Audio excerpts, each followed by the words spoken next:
Hello दोस्तों, नमस्कार। स्वागत है एक बार फिर से आप सभी के अपने प्रिय चैनल पर। दोस्तों आपको बता दें जो अभी की सबसे बड़ी खबर आ रही है, जहां पाकिस्तान के बड़े मंत्री ने दे दिया जहरीला बयान। भारतीय खुफिया एजेंसी RAW का एजेंट बताया है इमरान खान को। जी हाँ दोस्तों, और कह दिया है कि भारत के इशारे पर करवाई गई है हिंसा। जी हाँ दोस्तों, बताएंगे अभी की सबसे बड़ी खबर आपको, और साथ ही साथ बताएंगे उससे भी बड़ी खबर, जहाँ CM योगी आदित्यनाथ ने कहा कि POK से आवाज उठ रही है कि हमें पाकिस्तान से मुक्ति देकर भारत में शामिल कर दो। जी हाँ दोस्तों, बताएंगे ये भी सारी बड़ी खबर। और इसी बीच बताएंगे जहां 2000 रुपए के नोट बदलवाने को लेकर अभी की सबसे बड़ी खबर, जहां पर इस चीज के लिए दिल्ली हाईकोर्ट में दाखिल याचिका को खारिज कर दिया गया है। दोस्तों बताएंगे आपके लिए सबसे बड़ी खबर 2000 रुपए के नोट को लेकर, तो सारी जानकारी बताएंगे, बने रहेगा वीडियो के अंत तक। और अभी खबरों में आगे बढ़ने से पहले हमेशा की तरह अपने भारत देश और भारतीय सेनाओं का दिल से समर्थन करते और मानते कि भारतीय सेना में वो शौर्य, ताकत, बल, क्षमता, पराक्रम है जो किसी अन्य देश की सेनाओं में नहीं। तो इस वीडियो को भी कर दीजिए लाइक, चैनल को कर दीजिए सब्सक्राइब, बेल आइकन दबाइए, साथ ही कमेंट बॉक्स में लिख दीजिएगा जय हिंद। जी हाँ, तो बात करते हैं पहली और सबसे बड़ी खबर की, जहां भारतीय खुफिया एजेंसी RAW के एजेंट है इमरान खान, पाकिस्तान के बड़े मंत्री ने दे दिया ये कहकर जहरीला बयान। जी हाँ, पाकिस्तान के पूर्व PM और तहरीक इंसाफ पार्टी के नेता इमरान खान पर आरोपों की झड़ी लग गई है, इससे वे बैकफुट पर आ चुके हैं। इसी बीच पाकिस्तान के शिक्षा मंत्री ने एक जहरीला बयान दिया है। उन्होंने कहा है कि इमरान खान भारतीय गुप्तचर एजेंसी रॉ के एजेंट हैं। उन्होंने कहा कि इमरान खान दुश्मनों के एजेंडे को लेकर आगे बढ़ रहे हैं। पाकिस्तान के शिक्षा मंत्री राणा तनवीर हुसैन ने मांग की है कि इमरान खान की पार्टी PTI पर बैन लगाया जाए। नवाज शरीफ की पार्टी के वरिष्ठ नेता तनवीर ने कहा कि 9 मई को सैन्य ठिकानों पर हमलों के बाद अब PTI एक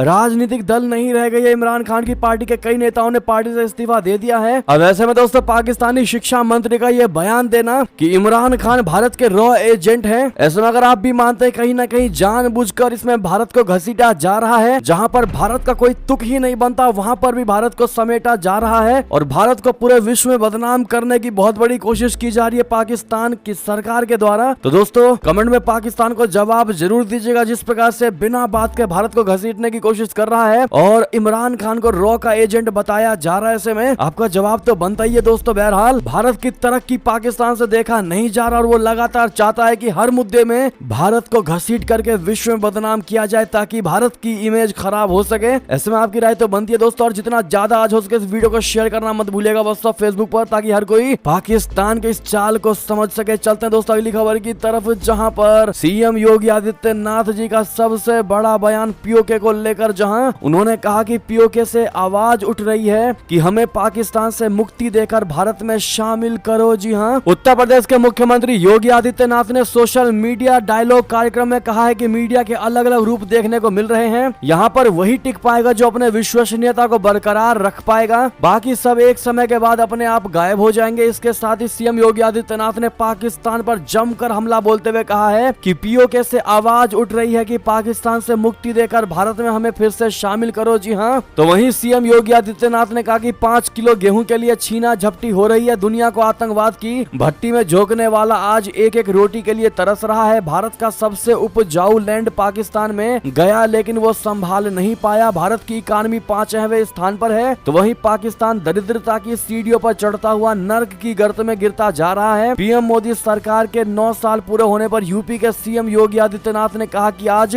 भारत को कोई टेढ़ी नजर से नहीं देख सकता। भारत ने हमेशा अपने पड़ोसी देशों के साथ अच्छे संबंध बनाए रखने की कोशिश की है। आज भारत उसी भाषा में जवाब दे रहा है। भारतीय सीमाएं अब पूर्ण रूप से सुरक्षित हैं। ऐसे में दोस्तों जिस प्रकार से योगी आदित्यनाथ जी ने कहा है कि POK से यह आवाज उठती दिखाई दे रही है कि हमें पाकिस्तान से मुक्ति दिलाकर भारत में शामिल कर लो, क्या वाकई में मोदी सरकार को कोई बड़ा एक्शन लेना चाहिए दोस्तों POK को लेकर? क्या जल्द से जल्द POK को भारत में वापस से मिला लेना चाहिए? आप क्या कहते हैं? आपकी जो भी इस पर राय हो दोस्तों, इन सवालों के जवाब देखते हैं भारत की जनता क्या कहती है। साथ ही साथ दोस्तों वीडियो को लाइक जरूर करिएगा जितने लोग देख रहे हैं। चलते हैं अगली खबर की तरफ, जहां रशिया के व्लादिवोस्तोक में सैटेलाइट सिटी बसाएगा अपना भारत। PM मोदी की 4 ईस्ट पॉलिसी के दीवाने हुए व्लादिमीर पुतिन। जी हां, रशिया और भारत के बीच दोस्ती लगातार बढ़ती जा रही है। यूक्रेन युद्ध के कारण भारत पर रूस से दोस्ती तोड़ने के लिए काफी दबाव पड़ा। इसके बावजूद भारत अपने ऐतिहासिक संबंधों को छोड़ने के लिए तैयार नहीं हुआ है। आज भारत रशिया से रिकॉर्ड स्तर पर तेल खरीद रहा है। हथियारों की खरीद में कमी जरूर आई है, लेकिन अब ये भी प्रभावी स्तर पर बना हुआ है। यूक्रेन युद्ध के बावजूद बावजूद भारत को S-400 मिसाइल सिस्टम की 3 रेजिमेंट की डिलीवरी हो चुकी है। दोनों देशों में कमोव KA-226 हेलीकॉप्टरों की डील पर बातचीत जारी है। इसके अलावा भारत हिंद महासागर और दक्षिण चीन सागर के जरिए रशिया के व्लादिवोस्तोक तक एक नया परिवहन गलियारा बनाने पर काम कर रहा है। इतना ही नहीं, भारत की प्लानिंग व्लादिवोस्तोक में एक सैटेलाइट सिटी बसाने की भी है। जी हाँ दोस्तों, भारत ने रशिया के सुदूर पूर्व में रणनीतिक रूप से महत्वपूर्ण व्लादिवोस्तोक के पास एक सैटेलाइट सिटी बनाने में रुचि व्यक्त की है। भारत प्रधानमंत्री मोदी की 4 ईस्ट पॉलिसी के हिस्से के रूप में इस शहर में बंदरगाह, सड़कें और ऊर्जा बुनियादी ढांचा बनाना चाहता है। रशिया भी व्लादिवोस्तोक में भारत की उपस्थिति का उत्सुक है। जैसे मैं इस चीज के लिए भारत को ऑल द बेस्ट जरूर कह दीजिएगा, ताकि व्लादिवोस्तोक में सैटेलाइट सिटी बसाने के बाद रशिया भी कहे कि भारत ने जो किया वो ओवरवेलमिंग था। चलते हैं अगली खबर की तरफ, जहां यूनाइटेड नेशन की इमारत भी इसके सामने पड़ गई छोटी। जी हाँ दोस्तों, ऐसा हम नहीं बल्कि भारत की नई संसद पर क्या कह रहे हैं पाकिस्तानी, आपको सुनवा दें। दरअसल भारत में नए संसद भवन के उद्घाटन पर घमासान मचा हुआ है। नई संसद की तस्वीरें सोशल मीडिया पर जमकर वायरल है। उधर पाकिस्तान में भी भारत की नई संसद को लेकर काफी चर्चाएं हैं। पाकिस्तान में यूट्यूब पर कई वीडियोस वायरल हो रहे हैं, जहां की जनता नई संसद को लेकर तरह तरह की बातें कर रही है। आपको बताते हैं दोस्तों कि भारत की नई संसद को लेकर पाकिस्तानी क्या सोचते हैं। दरअसल पाकिस्तानी रियल रिएक्शन नाम के यूट्यूब चैनल पर एक वीडियो में 2 लोग नई संसद पर चर्चा करते हुए कह रहे हैं कि कितना प्यारा पार्लियामेंट बनाया है, मैंने आज तक इतनी खूबसूरत संसद नहीं देखी है। एक तरह से यूएनएससी की तरह लग रहा है। यूएन की इमारत भी इससे छोटी है। भारत की संसद बड़ी है, सबसे ऊपर 3 शेर बने हुए हैं। पूरी संसद त्रिकोण के आकार में बना हुआ है। ड्रोन से पूरी संसद कितनी कमाल की लगती है। जी हाँ, पाकिस्तान में लाहौर से चौक चौराहों से लेकर मुल्तान के मोहल्लों तक भारत की नई संसद की चर्चा हो रही है। नए संसद की तस्वीरों को पाकिस्तानी रिवाइंड करके देख रहे हैं, उस घड़ी को कोस रहे हैं जब नियाजी के शागिर्दों ने अपने ही मुल्क को फूकने में कोई कसर नहीं छोड़ी थी। जी हाँ, तो वहीं दोस्तों एक शख्स कह रहा है कि 800 करोड़ रुपए उन्होंने लगाया है, भारत की इकोनॉमी मजबूत है, वो पैसा लगा रहे हैं, वो विकास की वजह से आगे आज जा रहे हैं, अपनी पसंद बना रहे हैं। इकोनॉमी बेहतर होगी तो ये चीजें होंगी। दूसरी तरफ हमारी इकोनॉमी भी खत्म है और हम अपनी बिल्डिंग को भी जला रहे हैं। यानी कि दोस्तों लगातार पाकिस्तानियों ने भारत के इस नए संसद का जमकर तारीफ किया है। दोस्तों अगर आप भी मानते हैं कि वाकई में ये तारीफ के काबिल है, और आप लोगों ने हमेशा से ये बयान सुना होगा पाकिस्तानियों का जो कहते थे कि हमारे दादा ने बिल्कुल गलत डिसीजन लिया पाकिस्तान को चुन के, अगर आज हम भारत में होते तो हमारी स्थिति भी आज बेहतर होती। और वही चीज दोस्तों आज पाकिस्तानी जमकर भारत की तारीफ कर रहे हैं। चाहे शहबाज सरकार भारत को कितना भी गिरा ले, सच्चाई कभी नहीं छुप सकती। बहरहाल ऐसे में दोस्तों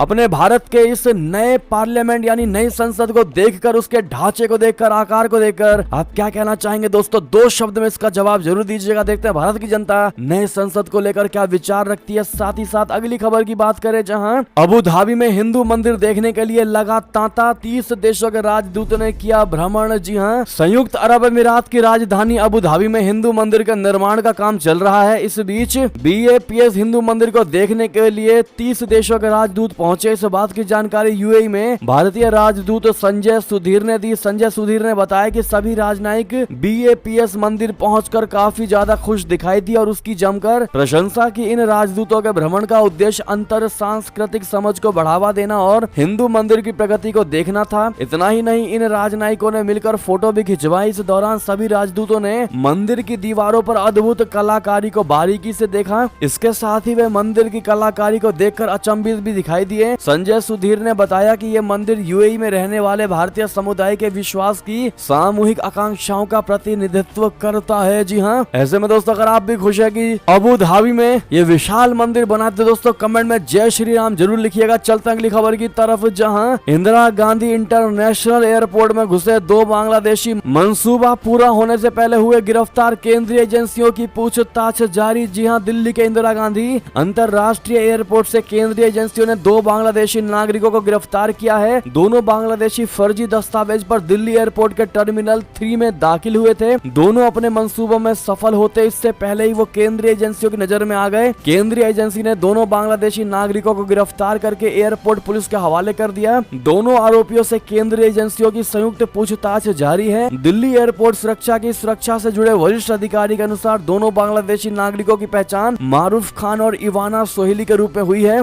दोनों के कब्जे से बरामद दस्तावेजों के अनुसार मारूफ खान और इवाना सोहेली पति पत्नी है। दोनों बांग्लादेश के नवाबगंज ढाका के अंतर्गत आने वाले रिपार मासिल के रहने वाले हैं। बहरहाल दोस्तों इनके मंसूबे क्या थे वो साफ नहीं हो पाए हैं, जैसे ही साफ होंगे सबसे पहले आपको बताएंगे। बात करते हैं दोस्तों अगली खबर की, जहां डेमोक्रेसी की आजादी का गलत उपयोग ना करे ब्रिटेन। अपने विदेश मंत्री जयशंकर जी ने भारत आए ब्रिटिश मंत्री से कह दी दो टुक बात। जी हां, भारत के विदेश मंत्री ने भारत आए ब्रिटेन के मंत्री लॉर्ड तारिक अहमद से दो टुक कहा है कि वो ब्रिटेन में डेमोक्रेसी की जो आजादी मिली है उसके दुरुपयोग पर लगाम कसे। जयशंकर जी ने ब्रिटिश मंत्री अहमद से ब्रिटेन में भारत के राजनयिक मिशनों की सुरक्षा सुनिश्चित करने और लोकतांत्रिक स्वतंत्रता के दुरुपयोग को रोकने को कहा। विदेश राष्ट्रमंडल और विकास मामलों के राज्य मंत्री लॉर्ड अहमद के साथ एक बैठक में जयशंकर जी की टिप्पणी मार्च में खालिस्तान समर्थकों द्वारा लंदन में भारतीय उच्चायोग में तोड़ फोड़ को लेकर आई है। जयशंकर जी ने लॉर्ड अहमद के साथ चर्चा के दौरान उठाए गए मुद्दों को ट्विटर पर साझा किया। विदेश मंत्री ने कहा कि आज नई दिल्ली में ब्रिटेन के विदेश राज्य मंत्री लॉर्ड तारिक अहमद के साथ मुलाकात की। हमारे राजनयिक मिशनों की सुरक्षा सुनिश्चित करने और लोकतांत्रिक स्वतंत्रता के दुरुपयोग को रोकने के दायित्व के बारे में उन्हें आगाह किया। साथ ही साथ अगली खबर की बात करें, जहां संयुक्त किसान समिति की प्रधानमंत्री नरेंद्र मोदी जी से अपील, कहा पाकिस्तान को पानी की आपूर्ति रोक दी जाए। जी हां, संयुक्त किसान समिति ने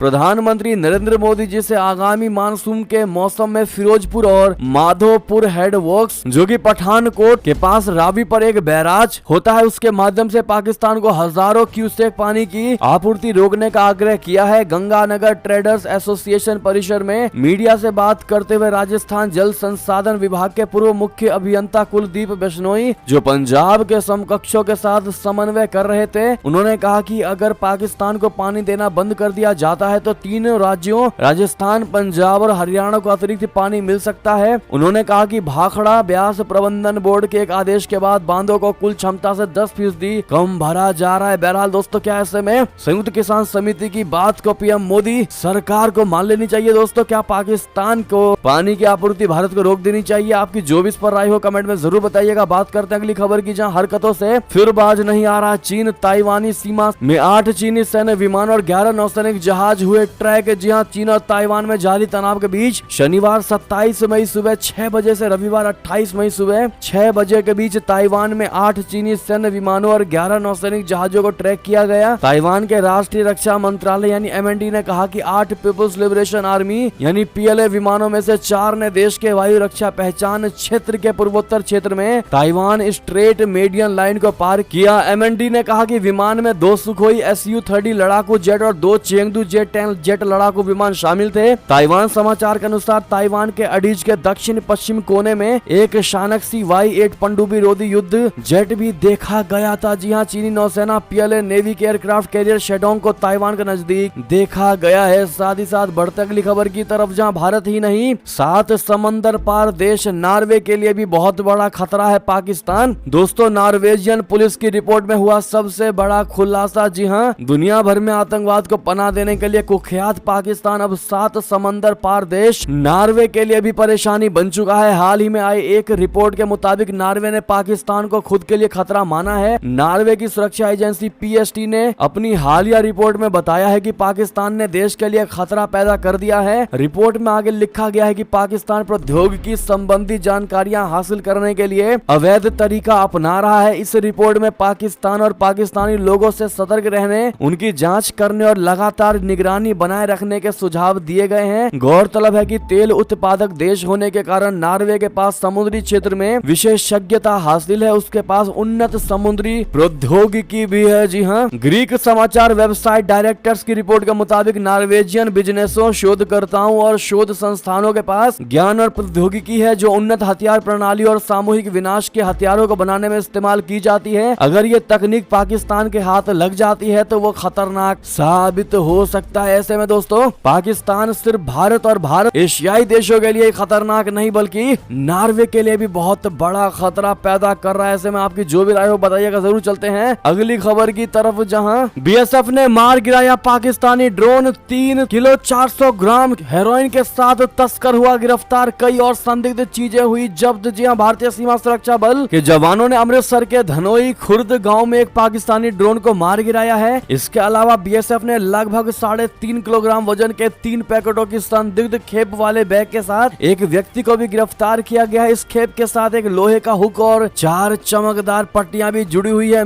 BSF पंजाब फ्रंटियर ने इसकी जानकारी दी। BSF बीएसएफ प्रवक्ता के मुताबिक खासा सेक्टर हेडक्वार्टर स्थित अटारी सीमा के पास बीएसएफ के जवान शनिवार रात गश्त कर रहे थे। इस दौरान रात करीब सुबह 9:35 पर बीएसएफ के जवानों ने पाकिस्तान की तरफ से घुस रहे ड्रोन की आवाज सुनी और उस पर ताबड़तोड़ फायरिंग शुरू कर दी। प्रवक्ता ने बताया कि फायरिंग के दौरान एक शख्स भागते दिखाई दिया, जिसके बाद सेना ने उसका पीछा करके दबोच लिया। बीएसएफ ने उसके कब्जे से एक पैकेट बरामद किया, जिसके अंदर हेरोइन के 3 पैकेट मिले। साथ ही साथ दोस्तों अगली खबर की बात करें, जहां रूस ने तबाह कर दी ब्रिटेन की तूफानी मिसाइल स्टॉर्म शैडो। पुतिन की सेना की मार से बिलबिला उठा यूक्रेन। जी हां, विदेशी हथियार के दम पर रशिया से जंग लड़ रहे यूक्रेन को तगड़ा झटका लगा है। रशिया ने यूक्रेन की उस तूफानी मिसाइल को मार गिराया है, जिसके दम पर वो पुतिन की सेना को सबक सिखाने की तैयारी कर रहा था। रशिया ने दावा किया है कि उसकी एयर डिफेंस मिसाइलों ने यूक्रेन की कम से कम 10 स्टॉर्म शैडो मिसाइलों को मार गिराया है। स्टॉर्म शैडो मिसाइल को ब्रिटेन ने यूक्रेन को दिया था। स्टॉर्म शैडो मिसाइल को ब्रिटेन और फ्रांस ने मिलकर बनाया है। ये कम दिखने वाली लंबी दूरी तक हवा से जमीन पर मार करने वाली क्रूज मिसाइल है। इसे 1994 में ब्रिटिश वायुसेना के लिए विकसित किया गया था। स्टॉर्म शैडो मिसाइल को अब एमबीडीए बनाती है। फ्रांस में इसे स्कैल्प इजी मिसाइल के नाम से जाना जाता है। ये मिसाइल 2003 से सर्विस में है। जी हाँ, साथ ही साथ एक और खबर बता दें, जहां इजराइल ने नेवल आयरन डोम का किया सफल परीक्षण। अब समुद्र में भी दुश्मनों की खैर नहीं। जी हाँ, इजरायली सेना ने नेवल आयरन डोम यानी सी डोम का सफल परीक्षण कर लिया है। इसका उद्देश्य समुद्र में इजराइल के हितों की रक्षा करना है। इजरायली सेना ने सोमवार को घोषणा की है कि उसने समुद्र में प्राकृतिक गैस बुनियादी ढांचे की रक्षा के लिए डिजाइन किए गए अपने सार 6 मैगन नौसैनिक जहाज पर परीक्षणों की एक श्रृंखला को सफलतापूर्वक पूरा कर लिया है। ये परीक्षण इजराइल की सरकारी defence company Rafael advance defence system ने आयोजित किया था। आयरन डोम दुनिया का सबसे शक्तिशाली एयर डिफेंस सिस्टम में से एक है। एक और खबर की बात करें, जहां पाकिस्तान नहीं बना पाता परमाणु बम, इजराइल ने की थी इसकी तबाही की बहुत बड़ी तैयारी। खौफ में सो नहीं पाए थे नवाज शरीफ। जी हाँ, पाकिस्तान के परमाणु बम परीक्षण के 25 साल अब पूरे हो गए हैं। पाकिस्तान ने भारत के परमाणु बम के परीक्षण के जवाब में 28 मई 1998 को एटम बम का टेस्ट किया था। पाकिस्तान के इस परमाणु परीक्षण से दुनिया हैरान रह गई थी। अब दोस्तों एक पाकिस्तानी पत्रकार ने तत्कालीन परमाणु वैज्ञानिक के सहयोगी के हवाले से दावा किया है कि इजराइल ने पाकिस्तान को परमाणु बम के परीक्षण से रोकने के लिए अपने फाइटर जेट भेजे थे। हालांकि सऊदी अरब ने इसकी गोपनीय जानकारी पाकिस्तान को तुरंत प्रभाव से दे दी और पूरा खेल पलट डाला। पाकिस्तान ने बाद में इस्लामिक परमाणु बम का परीक्षण कर इजराइल के लिए चुनौती खड़ी कर दी। पाकिस्तानी अखबार द एक्सप्रेस ट्रिब्यून के पत्रकार कामरान यूसुफ ने पाकिस्तानी परमाणु वैज्ञानिक अशफाक अहमद के सुरक्षा अधिकारी के हवाले से ये बड़ा खुलासा किया है। अशफाक अहमद 1998 में पाकिस्तान एटॉमिक एनर्जी के चेयरमैन थे। जी हाँ, अगली खबर की बात करते हैं दोस्तों, जहां 5 राज्यों के साथ ही कश्मीर में भी चुनाव की आहट, सियासी गहमा गहमी हो गई शुरू। जी हाँ, पीडीपी की नेता महबूबा मुफ्ती घाटी के प्रसिद्ध खीर भवानी मंदिर में जाकर माथा टेक आई है। जम्मू कश्मीर के पूर्व मुख्यमंत्री और डेमोक्रेटिक प्रोग्रेसिव आजाद पार्टी का मुखिया गुलाम नबी आजाद रैलियां शुरू कर चुके हैं। इन रैलियों में वो धारा 370 हटाने से पहले के कश्मीर की मांग करने लगे हैं। कश्मीर के पूर्व मुख्यमंत्री फारूक अब्दुल्ला भी कश्मीर में चुनाव कराने के साथ पाकिस्तान से बात करने का विवादित बयान भी देने लगे हैं। सियासी जानकार भी मानते हैं कि घाटी में G20 की हुई सफल बैठक के बाद चुनाव की तारीखों का ऐलान किया जा सकता है। संभव है कि 5 राज्यों में होने वाले विधानसभा चुनावों के साथ ही कश्मीर में भी चुनाव करा दिया जाए। जी हाँ, जम्मू कश्मीर में चुनावी माहौल बनने लगा है। बीते कुछ दिनों से जम्मू कश्मीर के पूर्व मुख्यमंत्री और डेमोक्रेटिक प्रोग्रेसिव आजाद पार्टी के मुखिया गुलाम नबी आजाद घाटी के अलग अलग क्षेत्रों में जाकर सियासी रैलियां और जनता से संवाद स्थापित कर रहे हैं। गुलाम नबी आजाद की पार्टी के वरिष्ठ नेता अहमद शहजाद कहते हैं कि जम्मू कश्मीर में तो अब परिसीमन भी हो गया है। ऐसे में घाटी की राजनीतिक पार्टियों को किसी भी वक्त चुनाव के लिए तैयार तो रहना ही पड़ेगा। बहरहाल दोस्तों, अगर आपसे हम ये सवाल पूछे कि क्या जल्द से जल्द जम्मू कश्मीर में चुनाव होने चाहिए या बिल्कुल नहीं, या केंद्र सरकार जब ठीक समय समझे तभी चुनाव होने चाहिए, तो दोस्तों आप क्या जवाब देंगे इसका बताइएगा जरूर। हम आपके एक एक कमेंट को पढ़ेंगे। चलते हैं अगली खबर की तरफ, जहां ममता बनर्जी नीतीश कुमार का प्लान 475 कांग्रेस मानेगी या चर्चा में खर्चा हो जाएगा। विपक्ष का ऑपरेशन मोदी। बता दें 2024 के लोकसभा चुनाव से पहले प्रधानमंत्री नरेंद्र मोदी की लोकप्रियता की लहर और गृह मंत्री अमित शाह की चुनावी रणनीति की काट तलाश रहे जेडीयू के नीतीश कुमार और टीएमसी की ममता बनर्जी ने बीजेपी को हराने के लिए प्लान 475 बनाया है। प्लान 475 का खाका सबसे पहले ममता बनर्जी ने पेश किया था। संकेत है कि इस पर जेडीयू ने थोड़ा और काम किया है ताकि कांग्रेस अध्यक्ष मल्लिकार्जुन खड़गे समेत अन्य नेता 12 जून को पटना में मीटिंग के लिए जब जुटे तो वैचारिक एकजुटता और साझा बयान पर चर्चा में समय खर्चा करने के बदले लोकसभा की एक एक सीट पर रणनीतिक लड़ाई का रोड मैप सबके सामने हो। जेडीयू के सर्वोच्च नेता और बिहार के मुख्यमंत्री नीतीश कुमार की मेजबानी में भाजपा विरोधी पार्टियों की 12 जून को पटना में पहली औपचारिक मीटिंग के साथ ही विपक्षी खेमे में भी लोकसभा चुनाव की तैयारियां तेज हो जाएंगी। कांग्रेस ने नीतीश को उन दलों का मन टटोलने का जिम्मा सौंपा था जिससे कांग्रेस इस स्टेज पर सीधे बात नहीं करना चाहती। नीतीश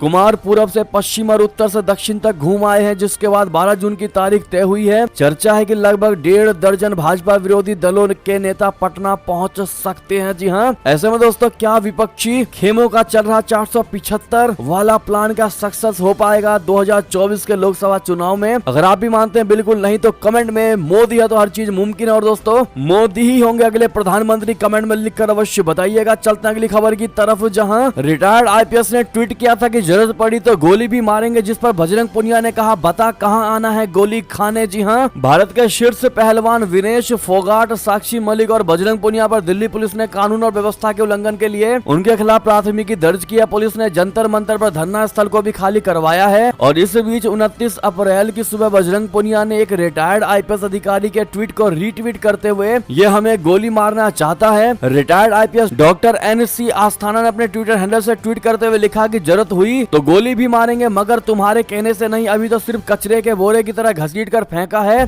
दफा 129 में पुलिस को गोली मारने का अधिकार है। उचित परिस्थितियों में वो हसरत भी पूरी होगी, मगर वो जानने के लिए पढ़ा लिखा होना आवश्यक है। फिर मिलेंगे पोस्टमार्टम टेबल पर। इस ट्वीट पर जवाब देते हुए बजरंग पुनिया ने कहा ये आईपीएस ऑफिसर हमें गोली मारने की बात कर रहा है। भाई सामने खड़े हैं, बता कहां आना है गोली खाने। कसम है पीठ नहीं दिखाएंगे, सीने पे खाएंगे तेरी गोली। यो ही रह गया है अब हमारे साथ करना तो यो भी सही। ऐसा ट्वीट किया गया दोस्तों, आप देख भी पा रहे होंगे। बहरहाल बजरंग पुनिया का ये ट्वीट थोड़ी ही देर में जमकर वायरल हो गया। चलते हैं दोस्तों अगली खबर की तरफ, जहां चिदम्बरम के बयान पर भड़की निर्मला सीतारमण, आखिर 2000 रुपए की नोट वापसी पर ऐसा क्या कह दिया? बता दें केंद्रीय वित्त मंत्री निर्मला सीतारमण ने सोमवार को 2000 रुपए के नोटों को वापस लेने पर कांग्रेसी नेता पी चिदम्बरम के बयान की आलोचना की। उन्होंने कहा कि इस तरह के मामलों में पूर्व वित्त मंत्री को दोष लगाना अच्छा नहीं लगता। वो नरेंद्र मोदी सरकार के 9 साल पूरे होने पर यहाँ आयोजित एक संवाददाता सम्मेलन में पत्रकारों से बात कर रही थी। इससे पहले चिदम्बरम ने सोमवार को कहा था कि 2000 रुपए का नोट जारी करने और बाद में इसे वापस लेने से भारतीय मुद्रा की अखंडता और स्थिरता पर संदेह पैदा हुआ है। उन्होंने ये भी कहा है कि प्रमुख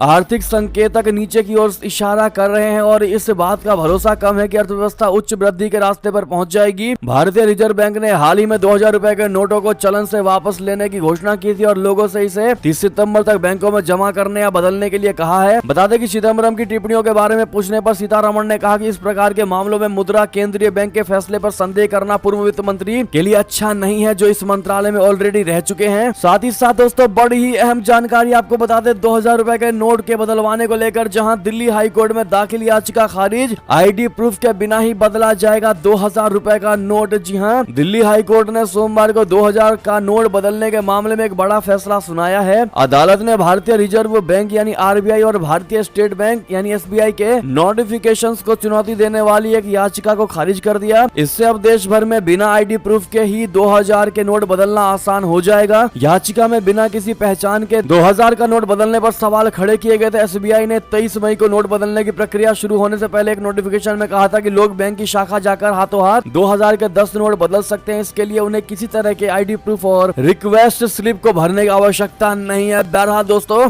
ऐसे में ये थी अब तक की सारी बड़ी खबरें। आपको हमारी खबर कैसी लगी? आशा करता हूँ बहुत अच्छी लगी होगी, थोड़ी भी अच्छी लगी है तो इस वीडियो का भी अपने भाई बंधुओं में व्हाट्सएप, फेसबुक, ट्विटर के जरिए पूरे भारत में शेयर करना बिल्कुल मत भूलिएगा। और अभी कर दीजिए इस वीडियो को लाइक, चैनल को कर दीजिए सब्सक्राइब, बेल आइकन दबाइए, साथ ही कमेंट बॉक्स में लिख दीजिएगा जय हिंद जय भारत। और यहाँ तक बने रहने के लिए आप सभी का बहुत बहुत धन्यवाद।